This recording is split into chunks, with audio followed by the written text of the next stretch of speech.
I'm regularly asked the difference between oil and soft pastels, so I thought I'd teach you the trick I learned in high school to keep them straight.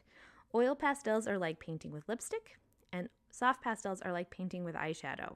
Let me explain. They are both sticks of compressed pigment that we use to create art with. The difference lies in the binder used to create them. So, what is a binder? A binder is what's added to a pigment to give it specific properties that you're looking for.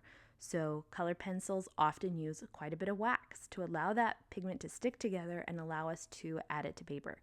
Oil paints use an oil binder that allows that pigment to go from powder to a paint texture and allow us to adhere that paint onto a canvas.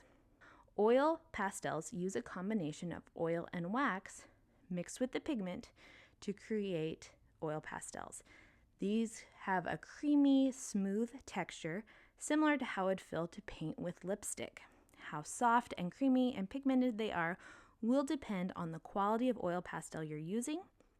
Some brands can be a little bit softer and they might be a little bit greasier, while others might be more waxy. It really depends on the brand.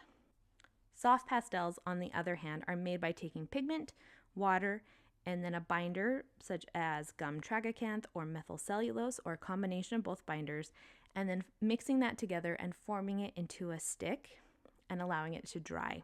Some pastels are more compressed than others, and some of them are hand rolled, and that can affect the texture of your soft pastel. Either way, soft pastels tend to be more fragile and drier in texture.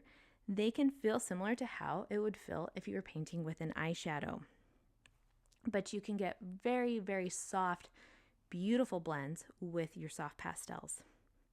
Some people do struggle with soft pastels because they are drier to the touch, and so it can remind them of chalk. They're messier in general, and they can create dust, which you have to take care of.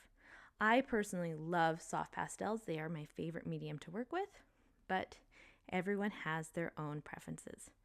So those are the main differences between the two mediums. If you would like to learn more about soft pastels and oil pastels and art in general, please follow along.